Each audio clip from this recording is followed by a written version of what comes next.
தென் தமிழகத்தில் தென்மேற்கு பருவமழை தீவிரமாக உள்ள நிலையில் குமரிக்கடல் மற்றும் தமிழக பகுதிகளின் மேல் ஒரு வளிமண்டல கீழடுக்கு சுழற்சி நிலவுகிறது. இதன் காரணமாக 6ஆம் தேதி வரை தமிழகத்தில் மழை பெய்ய வாய்ப்புள்ளதாக வானிலை ஆய்வு மையம் தெரிவித்துள்ளது. கோயம்புத்தூர் மாவட்ட மலைப்பகுதிகள், நீலகிரி, ஈரோடு, கிருஷ்ணகிரி, தருமபுரி, திருப்பத்தூர் மற்றும் சேலம் மாவட்டங்களில் ஓரிரு இடங்களில் செவ்வாய்க்கிழமை கனமழை பெய்ய வாய்ப்புள்ளதாக வானிலை ஆய்வு மையம் கூறியுள்ளது.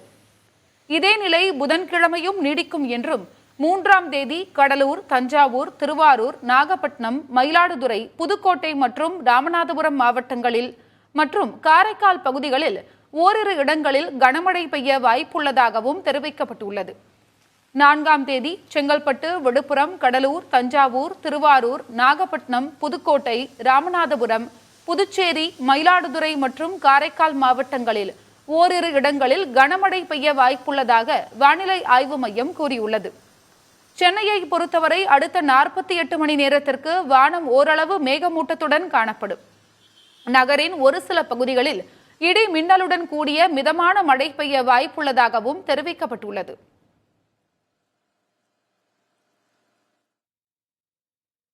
வடகிழக்கு பருவமழை காலத்தில் தகவல் தொடர்பு, மின்சாரம் தடையின்றி கிடைக்க நடவடிக்கை எடுக்க வேண்டும் என்று முதலமைச்சர் மு.க. ஸ்டாலின் அதிகாரிகளுக்கு அறிவுறுத்தியுள்ளார். வடகிழக்கு பருவமழை தொடங்குவதற்கு முன்பாக எடுக்க வேண்டிய முன்னெச்சரிக்கை நடவடிக்கை குறித்த ஆலோசனைக் கூட்டம் தலைமைச் செயலகத்தில் உள்ள நாமக்கல் கவிஞர் மாளிகையில் நடைபெற்றது. கூட்டத்தில் பேசிய முதலமைச்சர் மு.க. ஸ்டாலின், வடகிழக்கு பருவமழை சமீப காலமாக காலநிலை மாற்றத்தால் சில நாட்களிலேயே மொத்தமாக அல்லது ஒரு சில மணி நேரங்களிலேயே ஒட்டுமொத்தமாக பெய்து முடிக்கிறது. இதை எதிர்கொள்வதுதான் மிக முக்கியமாக உள்ளது என்றார். கடந்த ஆண்டைப் போல இந்த ஆண்டும் பேரிடர் தாக்கத்தை திறம்பட எதிர்கொள்ள தேவையான முன்னெச்சரிக்கை நடவடிக்கைகளை தமிழக அரசு மேற்கொண்டு வருவதாக முதலமைச்சர் தெரிவித்தார்.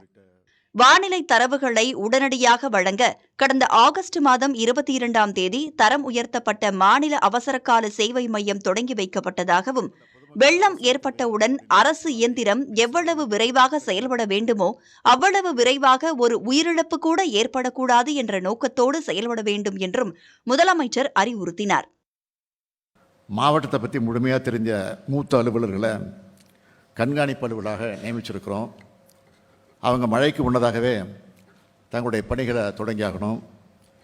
பெருநகர சென்னை மாநகராட்சி அனைத்து மண்டலங்களுக்கு நியமிக்கப்பட்டுள்ள கண்காணிப்பு அலுவலர்கள் அந்தந்த பகுதிகளில் ஆயத்த பணிகள் முறையாக மேற்கொள்ளப்பட்டு வருதான்னு ஆய்வு செய்யணும். வெள்ளத்தடுப்பு பணிகளை மட்டுமல்ல, ஆண்டுதோறும் நாம் மேற்கொள்ளுகிற தூர்வாரும் பணிகள், பாலங்கள், சிறு பாலங்களில் கழிவுகளை அகற்றுதல், நீர்நிலைகளின் கரைகளை வலுப்படுத்துதல், அருந்து விழக்கூடிய நிலையில் இருக்கிற மின்கம்பிகளை சரி செய்தல் உள்ளிட்ட பணிகளும் சரியாக நடைபெற்று வருதான்னு ஆய்வின் போது கண்டறியணும். வானிலை முன்னெச்சரிக்கை, தற்போதைய வானிலை, பெறப்பட்ட மழை அளவு, நீர்த்தேக்கங்களில் உள்ள நீர் இருப்பு உள்ளிட்ட விவரங்களை தமிழில் தெரிந்து கொள்ளும் வகையில் தமிழ்நாடு அரசு டிஎன் அலர்ட் என்ற மொபைல் போன் செயலியை உருவாக்கியுள்ளதையும் முதலமைச்சர் குறிப்பிட்டார். இந்த கூட்டத்தில் மூத்த அமைச்சர்கள், அதிகாரிகள் பங்கேற்ற நிலையில் துணை முதலமைச்சர் உதயநிதி ஸ்டாலின் மழைக்கால முன்னெச்சரிக்கை நடவடிக்கைகள் குறித்து அதிகாரிகளிடம் கேட்டறிந்தார். டிஎன் அலர்ட் செயலியை எத்தனை பேர் பயன்படுத்துகிறார்கள்? இதன் மூலம் முன்கூட்டியே எத்தனை பேருக்கு தகவல்கள் சென்று சேரும் என்று வினவிய துணை முதலமைச்சர், மழைக்கால முன்னெச்சரிக்கை குறித்து கடந்த கூட்டங்களில் எடுக்கப்பட்ட முடிவுகள் என்ன, அவற்றின் மீது எடுக்கப்பட்ட நடவடிக்கைகள் என்ன என்று கேட்டறிந்தார். அண்மையில் மழை பெய்தபோது 4 மணி நேரம் மழைநீர் தேங்கியதை குறிப்பிட்ட உதயநிதி ஸ்டாலின், மழைநீர் வடிகால் பணிகளின் நிலை குறித்தும் வார்டு வாரியாக எச்சரிக்கை விடுக்கப்பட்டதா என்ற விவரங்களையும் அதிகாரிகளிடம் எழுப்பினார். புதிய தலைமுறைக்காக ஒளிப்பதிவாளர் மதுவுடன் செய்தியாளர் ராஜ்குமார். சென்னையில் வடகிழக்கு பருவமழை முன்னெச்சரிக்கை நடவடிக்கைகளை கண்காணிக்க IAS அதிகாரிகள் நியமிக்கப்பட்டுள்ளனர். 15 மண்டலங்களுக்கும் ஒரு IAS அதிகாரிகளை நியமித்து தமிழக அரசு அரசாணை வெளியிட்டுள்ளது. அதன்படி திருவொற்றியூர் மண்டலத்திற்கு சமீரனும், மணலி மண்டலத்திற்கு குமரவேல் பாண்டியனும் நியமிக்கப்பட்டுள்ளனர். இதேபோல் மேகநாத ரெட்டி, பிரதாப், விசாகன், சிவஞானம், S. பிரபாகர், செந்தில்ராஜ், உமா மகேஸ்வரி உள்ளிட்ட IAS அதிகாரிகளை ஒவ்வொரு மண்டலத்திற்கும் நியமித்து அரசு உத்தரவிட்டுள்ளது. நிவாரண முகாம்கள், மருத்துவ உபகரணங்கள் உள்ளிட்ட பணிகளை IAS அதிகாரிகள் துரிதப்படுத்துவார்கள் என்று தெரிவிக்கப்பட்டுள்ளது.